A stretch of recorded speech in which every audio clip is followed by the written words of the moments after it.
Kamu? Setelah membersihkan diri dan menyantap makan siang yang sangat-sangat terlambat, aku menengok ponsel yang kini sudah kenyang. Alisku saling bertaut begitu menyadari ada pesan dari teman-teman dan beberapa panggilan tak terjawab dari nomor yang tak dikenal. Nomor yang 2 minggu belakangan terus menggangguku.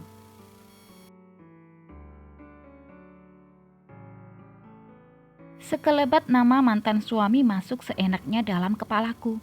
Ku buang jauh-jauh mantra yang selalu membuatku gagal move on itu. Tak mungkin lelaki yang sudah bahagia itu mengingatku, apalagi berniat menghubungiku. Karena rasa penasaran yang terlampau tinggi, aku lalu menyimpan nomor baru itu dalam daftar kontak.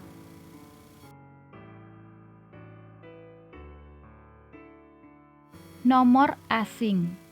Jantungku sedikit bermain drama saat dengan hati-hati ku buka aplikasi berwarna hijau dengan gambar telepon di tengah-tengahnya. Lihat saja, bahkan dadaku mulai naik turun saking antusiasnya.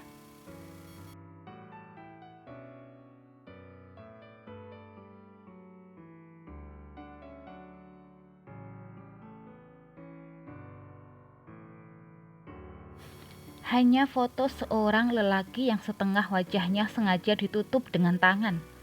Aku kembali membuka folder pertemanan dalam kepalaku. Tak kutemukan wajah-wajah yang serupa dengan foto itu. Mungkin hanya orang iseng. Hampir saja aku menjatuhkan ponsel ketika dering telepon menggema seenaknya. Nama nomor asing terpampang nyata di sana. Astaga, apa sih maunya orang ini?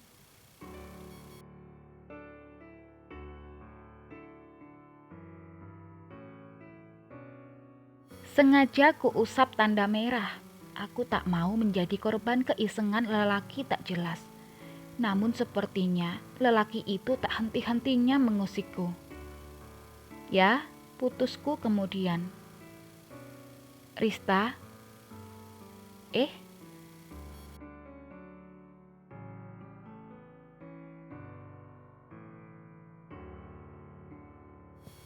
benar. Aku masih berusaha mencerna dengan baik suara bass di seberang. Masih ingat aku? Baiklah, selamat sore. Lalu telepon tiba-tiba mati.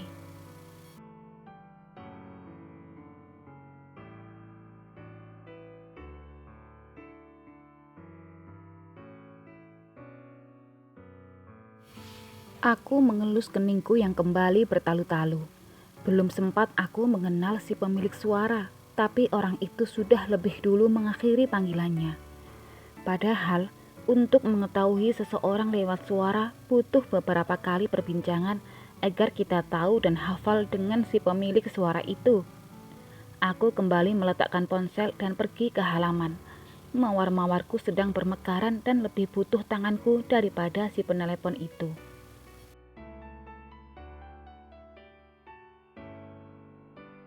Malam sudah mulai larut saat aku mematikan televisi, menghabiskan malam dengan menonton film lewat DVD sendirian. Tak apa, aku sudah terbiasa dengan kesendirian, sebelum atau selama menikah. Yang membuatku sedikit baper adalah film itu sendiri. Kenapa film dengan tema yang sama denganku yang harus kulihat?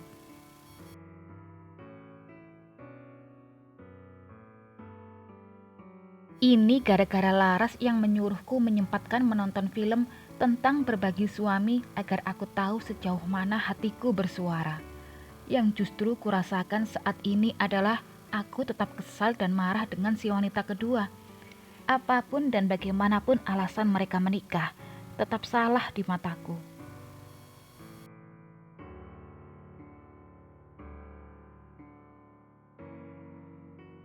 Aku kembali ke kamar dan hendak memejamkan mata ketika tanpa sengaja pandanganku tertuju pada ponsel di nakas. Aku tak ingin menyentuhnya setelah telepon dari orang asing itu. Namun aku kembali penasaran, apakah orang itu juga akan terus mengusik atau justru sudah mundur?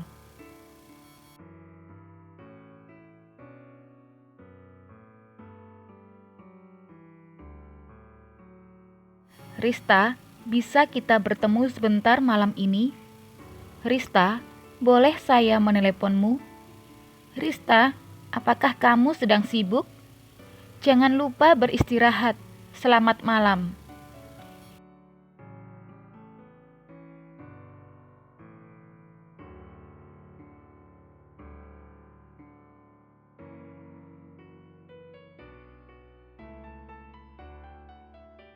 Kedua alisku semakin saling bertaut, pun kedua mataku yang kian membola. Siapakah orang itu? Kenapa dia ingin sekali bertemu denganku?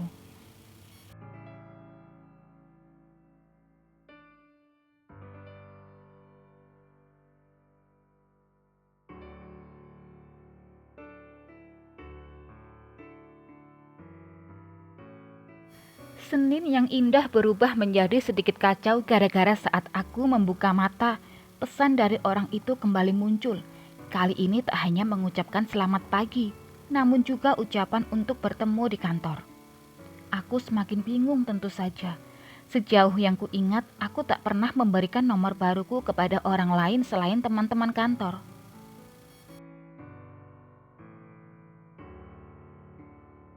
Bahkan beberapa keluarga mantan suamiku yang masih baik padaku juga tak kuberi.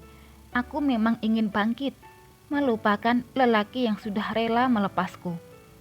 Toh, tak ada yang perlu dikenang, karena aku tak ingin terlalu lama berkubang dengan masa lalu.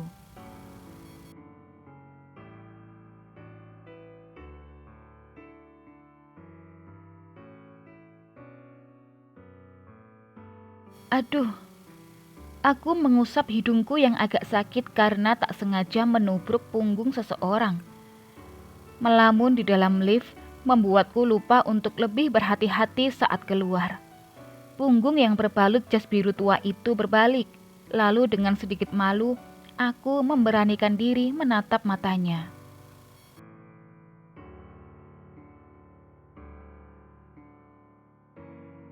Maaf, selamat pagi Rista.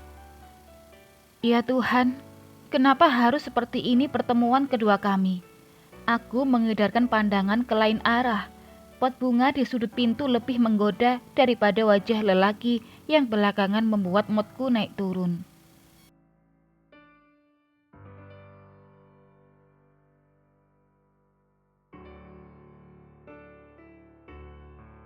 Masih teringat dengan jelas bagaimana aku tak bisa berkutik dengan kata-katanya dulu. 1,5 tahun yang lalu.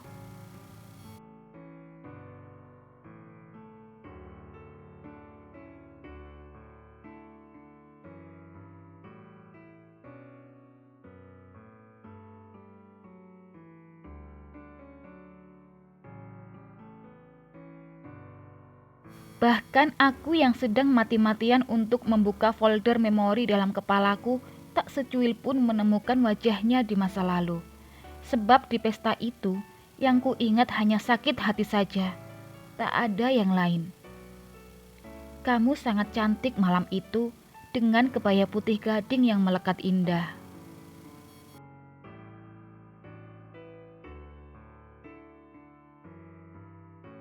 Aku bahkan terheran-heran bagaimana dia bisa mengingat warna pakaianku yang bahkan aku saja melupakannya. Sayang sekali, saat aku sedang berjalan mendekatimu untuk berkenalan, kamu justru berlari keluar. Lalu, ya, maaf, aku melihat semuanya.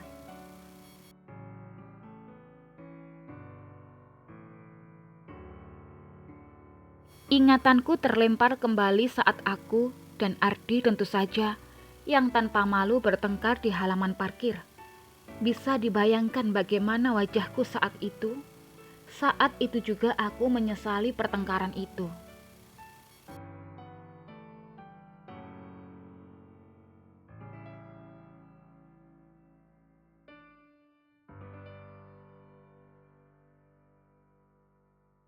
Jika memungkinkan, aku ingin mengulang adegan itu namun berganti tempat. Di dalam mobil mungkin? Paling tidak, masalah rumah tanggaku tidak terekspos jelas di hadapan para penikmat gosip.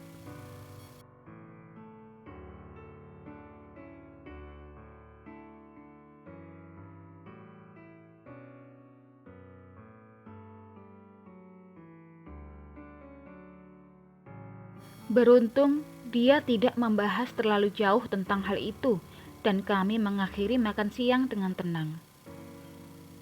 Belum sarapan? Ayo kita sarapan dulu. Suara Pak Gala membuyarkan imajinasiku saat makan siang yang terlalu sore waktu itu.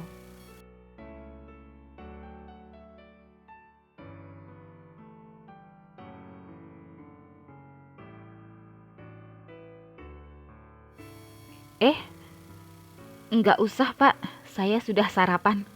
Permisi. Aku segera kabur dari intaiannya. Tak sanggup harus menahan malu yang berusaha ku pendam sebulan ini.